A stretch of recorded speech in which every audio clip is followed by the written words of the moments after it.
आप कहते थे भारतीय जनता पार्टी भारत जलाओ पार्टी, दलितों अति पिछड़ों के लिए एक संगठित समूह गिरोह, और आज आपने वही पार्टी ज्वाइन कर ली। कितना और समय आपको लगता है इस बदलाव में लगेगा कि महंगाई कम हो जाए और रोजगार युवाओं को मिल जाए? और इस वक्त के हाल मैंने आपको बता दिया, उत्तर प्रदेश गरीबी की रेखा में तीसरे स्थान। शायद समाज को आरक्षण मिल जाएगा इस सरकार में, आप दावा करते हैं। आज केवट की बात करते हैं, मल्ला की बात करते हैं, लेकिन आप सिर्फ भला अपने परिवार का करते हैं। आप नाराज से नजर आ रहे हैं मेरे सवालों से, क्योंकि आप जवाब मैं सही बात बता। भारतीय जनता पार्टी के साथ गठबंधन में चुनाव लड़ने के लिए निषाद पार्टी 15 सीटों पर तैयार हो चुकी है, और इसी क्रम में हमारे साथ जुड़ेंगे राष्ट्रीय अध्यक्ष डॉक्टर संजय निषाद। सर, बहुत बहुत स्वागत है। बहुत बहुत धन्यवाद आपकी बधाई चैनल को कि जिसके पास 2 जून की रोटी नहीं, कपड़े मकान छीने गए 70 साल से, जिसने देश को आज़ाद कराया, वो आज के दिन में उसे एक साथ धोखेबाजी, षड्यंत्र और अन्याय हो रहा, उन्हें न्याय दिलाया जा सके, उसकी आवाज़ जनता तक और सरकार और दुनिया में पहुंचाने के लिए आपके चैनल को धन्यवाद। बहुत बहुत शुक्रिया आपका।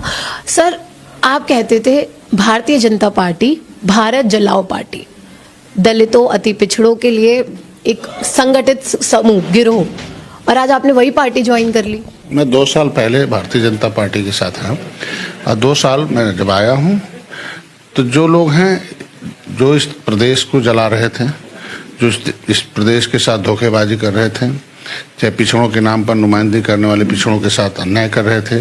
सामाजिक न्याय समिति का रिपोर्ट लागू हुआ, पता चला कि 27% आरक्षण पर एक बिरादरी कब्जा कमाए कि साइकिल बटन दबाओ तो साइकिल की माँ के कोख से उनके हाकिम पैदा होते, बाकी के मजदूर पैदा होते हैं।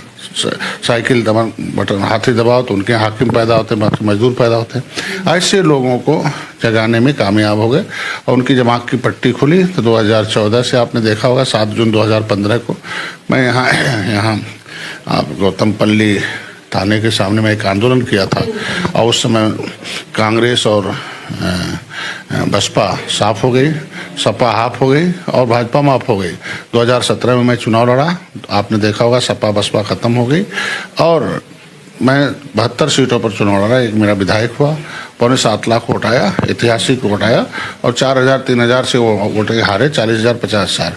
हम लोगों को हमारी गिनती, ये लोग झुआ भर वोट का पौआ में गिनती कर रखे थे, पौआ पिला पिला के। हमने उनके ऊपर पार्टी का लेवी लगाया। आपने देखा होगा कि 2019 में मैं मोदी के साथ खड़ा हुआ। सपा बसपा का बहुत बड़ा गठबंधन 2019, उससे पहले 2017 में कांग्रेस और सपा का बड़ा गठबंधन था, खत्म हो गई। 2019 में सपा और बसपा का बड़ा गठबंधन हुआ, फिर भी हम लोग मोदी जी के साथ खड़े हुए, और निषाद मछुआ समुदाय एकत्र हुआ और एक ऐतिहासिक जीत मिली। उसी तरीके से 2022 में भी ऐतिहासिक जीत मिली। राजनीति में कभी कोई कुछ कह दिया, उसको नज़रअंदाज करना पड़ता है। ऐसे काफी नेता बयान दे देते हैं, आ जाते हैं, तो आप कह रहे हैं चलिए नजरअंदाज कर दिया जाए, लेकिन इस पार्टी से फिलहाल अभी काफी जनता नाराज है, क्योंकि बेरोजगारी और महंगाई सबसे बड़ा मुद्दा, और मोदी जी ये कह के भी आए थे सत्ता में कि बहुत हुई महंगाई की मार अब की बार मोदी सरकार, लेकिन महंगाई अपनी चरम सीमा पर है और बेरोजगारी के हाल तो बहुत खराब है, और उत्तर प्रदेश गरीबी की तीसरी रेखा में इस वक्त तीसरे स्थान पर। परेशान वो लोग हैं जिनकी राजनीतिक दुकानें बंद हो रही हैं मोदी जी के आने के बाद। परेशान मैं कह रहा हूँ, परेशान वो लोग हैं जो जिनकी राजनीतिक दुकानें बंद हो रही हैं। अंतर्राष्ट्रीय मोदी जी के आने के बाद आपने देखा होगा, कभी राजीव गांधी कहते थे, प्रधानमंत्री थे, कि मैं 100 रुपये भेजता हूँ तो 99 बीच में खा जाते हैं और 1 रुपया गाँव में पहुँचता है। आज मोदी जी सीधे उनको बटन दबता है, सीधे सम्मान निधि किसान के खाते में जाता है। कभी किसान है, पूरा बात हो जाने दीजिए। आज के दिन में बिना भेदभाव के सबको योजनाओं का लाभ मिल रहा है। आज पहले जो कि पिछली सरकारें क्या थी कि जब कोई दूसरी बिरादरी भर्ती होने के लिए आता था, उसे 2 ऊंचा मार के सीना घटा के उसे घर भेज दिया जाता था। आखिर जब हाथी आती तो सचिवालय से शौचालय से सचिवालय तक उनके लोग नजर आते हैं, साइकिल आती है तो शौचालय से लेकर सचिवालय तक उनके नजर आते हैं। बाकी बिरादरी जब किसी विभाग में जाती है तो देखते भाई हमारे बिरादरी कोई चपरासी कोई बाबू हो तो उनसे मिल के हम लोग अधिकारी से अपनी बात कर लें।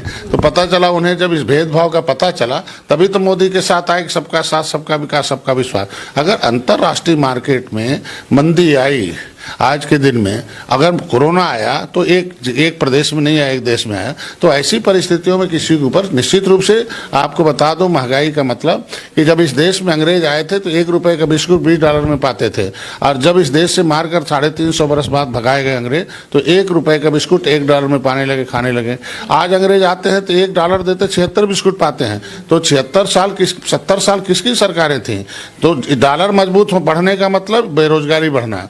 डॉलर पता कब चलता? आज मोदी के साथ मैं 2 साल से हूँ, डॉलर की कीमत स्थिर है, और समय आएगा देखिएगा 2022 के बाद डॉलर घटेगा, रुपए का कीमत जब बढ़ेगा तो रोजगार बढ़ेगा, बेरोजगारी घटेगी। सिस्टम है उसका, पिछली सरकारों ने सिस्टम खराब कर रखा, उसका रिजल्ट आज के दिन में हम 7 साल से मोदी जी और 4.5 साल से यूपी में योगी जी, आप कह रहे हैं कि ये बदलाव आएगा। कितना और समय आपको लगता है इस बदलाव में लगेगा कि महंगाई कम हो जाए और रोजगार युवाओं को मिल जाए? और इस वक्त के हाल मैंने आपको बता दिया, उत्तर प्रदेश गरीबी की रेखा में 3रे स्थान। बदलाव पब्लिक कर रहे ना। 2014 में मोदी जी आए, उन्हें पसंद किया, 2017 में पसंद किया, 2019 में पसंद किया। आज के दिन में 30 साल जो उत्तर प्रदेश में जिनकी सरकारें थी उन्हें क्यों नापसंद कर दिया? कांग्रेस 70 साल थे, उन्हें क्यों नापसंद कर दिया? अगर उन लोगों ने कुछ किया होता, पिछड़ों की नुमाइंदगी करने वाली जो जातियां हैं उनसे पूछा था कि पिछड़ों के नाम पर 10 काम कोई बता दो भाई। आज पिछड़ी जात का नेता खोजने की क्या जरूरत है? 10 काम बताओ पिछड़ों के लिए, वो अपने आप वोट दे देंगे। वो दलितों के नाम पर नुमाइंदगी करने वाले, उनसे पूछा जाए दलितों के नाम पर 10 काम बताइए कि दलितों के विकास की मुख्यधारा में लाने के लिए कोई काम हुआ। हाथी आती है तो Satish Mishra company political partner होती है, साइकिल आती है तो Amar Singh and company political पार्टननर होते आती है। बाकी गांव के लोग, जनता इन्हें दबाया, इनके चंगू मंगू हीरो, बाकी जनता जीरो होगी। पिछली सरकारों की नाकामी का फल है आज ये प्रदेश झेल रहा, वो धीरे धीरे धीरे हम लोग उसे ले जा रहे हैं। आज के दिन में पिछड़ा वर्ग अनाथ था, 30 साल से कांग्रेस की सरकार चल रही थी, कैसे अन्याय हुआ हम अपने बीते पर बताता हूँ कि मछुआ समुदाय देश को आज़ाद कराया, संविधान बनवाया, देश को आज अंग्रेजों ने क्रिमिनल कास्ट घोषित किया था, Criminal Tribes Act Inquiry Committee 1949-50 बना, उसे कांग्रेस ने कूड़ेदान में डाल दिया, हमारे लोग कूड़ेदान में डाल दिया। हमारी आरक्षण की फाइल उसने गायब करा दिया। क्यों गायब करा दिया? एक बिरादरी के लिए सत्ता संविधान बनता है, बाकी और मुकुल वासनी शैलजा के खिलाफ मैंने मुकदमा लिखवा दिया। हम कह रहे हैं आज के दिन में सपा बसपा के मेल से कांग्रेस की सरकार चल रही थी, हमारी गिनती 70 लाख थी 1961 में। कानून बनाते बनाते हमें गिनते गिनते 3000 कर दिया। कानून से मारेंगे जब किसी को तो उन्हें मारने के लिए थे। आज मोदी जी पिछड़ा वर्ग, किसी भी समाज वर्ग का नुमाइंदगी सुरक्षा नेता नहीं करता है, उसकी आवाज़ भले उठा सकता है, उसे कानून और संविधान सुरक्षा देता, आयोग सुरक्षा देता। जैसे अनुसूचित जात आयोग से दलित सुरक्षित है, अनुसूचित जात के अंदर 66 समूह हैं, 66 समूहों की मलाई एक खाली लेदरमैन खा गए, 27 समूहों का 27% आरक्षण का खाली मिल्कमैन खा गए, बाकी जातियाँ कहाँ गई? आज के दिन में पिछड़ा वर्ग आयोग बना है, वो अनाथ था, मोदी जी ने पिछड़ा वर्ग आयोग को संविधान के दायरे में लाया है और आया है, धीरे धीरे उनका विकास